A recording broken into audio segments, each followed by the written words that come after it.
Good morning guys mga kalapatid. So halika, tara kape tayo. Okay, so ang ganda ng umaga ngayon mga bandang mag-aalas 7 pa lang ngayon, pero ang ganda na ng panahon. Ang ganda ng panahon, yung ganda na sikat ng araw. Wow. Ngayon update tayo sa mga ibon. Ito, gumagawa ako ng gagawin kong stock bird na kulungan. So ito, hindi ito pampalipad, ano lang to, pang stock lang, kasi ang balak ko medyo hihinto muna ako mag breed dahil buntis ang aking misis. Wala masyadong makakaasikaso sa mga to. Kaso mukhang nagpisa na to. Ayun, may itlog dun. Nako, sigurado nagpisa na tong isa nandito. So kailangan nang iwalay yung isang sisiw. So ayun, siguro yan na muna. Pagkapisa niya mga yan, hinto muna ako mag breed. Ang gagawin ko stock ko muna sila dito sa kulungan na to. And then kapag ka nag-normal na, pagka ayos na si misis at maaasikaso ko na ulit, saka na ulit ako mag-breed. Ngayon hinihintay ko na lang lumaki yung mga sisiw na yan. Pag nangitlog ulit yan, baka hindi ko muna buhayin, alisin ko muna. So ito, yung itim na yan na nasa taas, pati yung asawa na, mamaya kukunin na rin, ipipick up na rin ng isa natin tropa. Pina-arbor ko na lang dahil medyo magbabawas na rin ako. Kung maalala nyo, ayan, may mga pagkain pa dyan, may kulungan kasi dyan, tinanggal ko.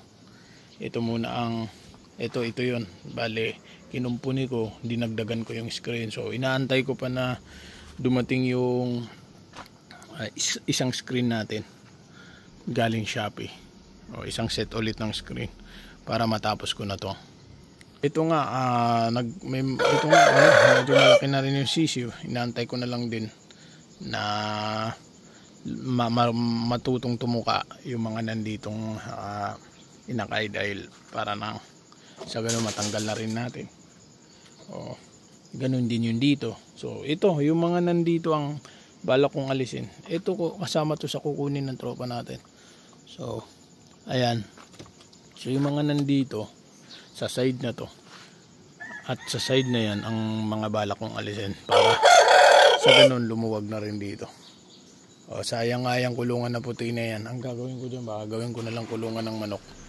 Okay, so update din sa bago nating mga ibon. Ayan, ginawan ko sila ng trapdoor. So kapag ka nagpapakawala ako, ayan, mapansin niyo, bubuksan pa to. So ayan, gumawa na rin ako ng trapdoor. Nilagyan ko sila ng trapdoor para sa ganun, kapag nagpapakawala ako, hindi ko na kailangan bantayan. Ayan, so ayan, kaya minsan kasi kailangan ko pambantayan kung saan pumunta yung iba. Tsaka meron kasi diyang mga hindi pa batcher. So ang ginagawa ko, kapag ka nagpapakawala ako, nilalabas ko pa yung mga hindi batcher, kinukulong ko pa muna sa ibang kulungan para makapag-viewing. Medyo hindi ako makapagbantay ngayon dahil nga busy sa trabaho. Kaya ang ginawa ko ngayon, nilagyan ko na lang ng trapdoor para sa ganun, pag nagpapakawala ako, pinapakawalan ko yung mga batcher. Yung ibang mga hindi batcher, kahit nasa loob na, hindi naman sila makakalabas dyan. Tsaka magandang uri ng trapdoor to, kaya siguradong walang makakalabas sa kanila kapag pinakawalan ko yung iba at kapag binuksan ko to. Ito nga, puro tali-tali na nga lang siya, kung papansinin nyo. Ayan, wala namang nakakapasok dito sa bakura ko, kaya kahit tali-tali lang ang mga panglock ko dito, wala namang makakanakaw niyan. Ang talagang nananakawan tayo or nawawalan, hindi ko sure kung nananakawan or nadadakma sa taas.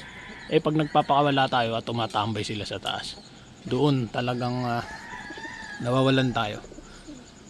Gaya kahapon, may nawala na namang ibon sa atin. Ito, inaantay ko na rin magpisa.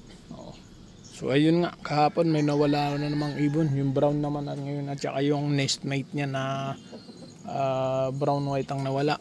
Hindi ko alam kung bakit sila nawala. O kung dinakma ba sila o parang natulad sila dun sa checkered na white plate natin. Wala din. O hindi na nakauwi.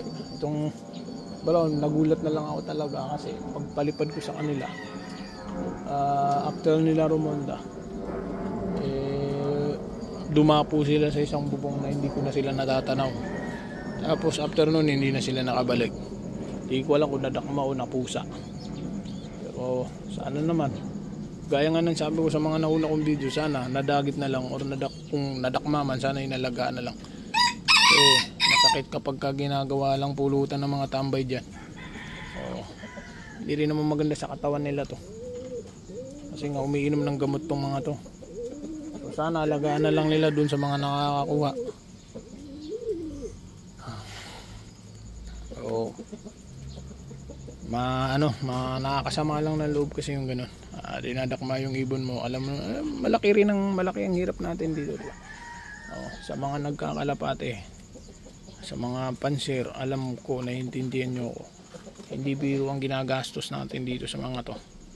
Hindi biro yung oras na nilalaan natin sa mga to. Alam nyo yan.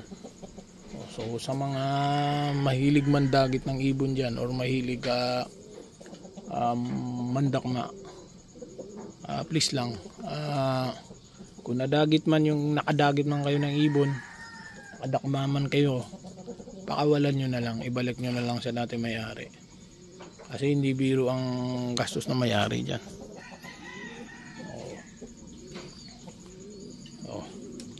Kung sa akin man yung nadakman nyo, sige, basta alagaan nyo na lang. Huwag nyo naman sana katayin. Kasi hindi biro yung ginagawa namin para maalagaan tong mga to. Ano, gusto nyo na lumabas? Hindi kayo pwede lumabas, mga breeder kayo. Tatapusin ko muna yung kulungan na ginagawa ko sa inyo. So, mukhang puti na naman ata ang magiging kulay na ito. Wala na naman natang halo yan. Rice lang din, kaya nga sabi ko nag-ipon akong puti. Kasi merong ikakasal dito sa amin. So malay mo, kunin yung ibon natin. Ito naman parang hindi yata pinisa yung isa, pero sana naman pinisa niya. Parang kahapon kasi may crack yung niya, may crack yung itlog niya. Update ko din pala dito. Ayun nagkaroon ng kulay. Bale parang ang kulay na lumabas dito, parang kakulay na nanay, pero kakaiba yun sa anak. Parang mas matimbang yung itim compare dito sa nanay na medyo matimbang yung white. Pero ayos na din. Okay. So talagang off color.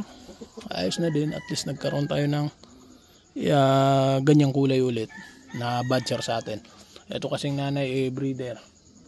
So balak ko nga ang gawin kong pliers tong mga to, kaso mukhang malabong natin itong mga to, mapaamo natin, mapabadger natin. So ang gawin ko lang stock bird, tapos kapag ready na ulit ako mag-breed, mag-breed na lang ako ulit. Dito din mukhang nagpisa na rin to. Natatanaw ko, may natanaw akong itlog tanaw akong basag na itlog so hindi ko pa matanaw masyado kung mayroon talagang sisiw dyan, kasi nakalimlim pa yung nanay. Dito naman malamang sa malamang hindi pa to nagpipisa. Kailangan ko na rin maglinis ng kulungan kasi ilang araw na rin nung naglinis ako. Sana magpisa na tong mga to, kasi hindi ko muna sila ulit pa iitlogin talaga. Dito talaga ako excited. Kaya sana makapisa na. Bakit hindi ka na naman naglilimlim, ha? Ba't hindi ka naglilimlim?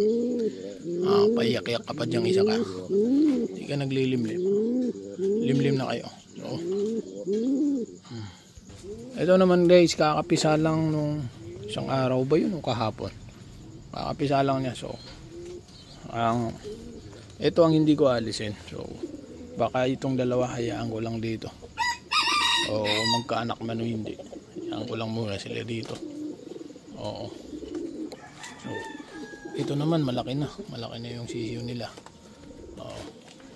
So ayun lamang po guys, yun lang muna ang update ko sa ngayon. Salamat po sa lahat, lahat ng mga nag-subscribe at sa mga bago. Medyo nadadagdagan naman kahit paunti-unti, pero malaking bagay yun sa akin. Maraming salamat po, at sa mga bago pa-subscribe naman guys. Kaya nga sabi ko, napakalaking bagay po ito sa akin. Pa-click na rin ang bell button, notification bell, para ma-update kayo sa mga bago nating video. Yun lamang po. God bless po, at maraming salamat po. God bless ulit.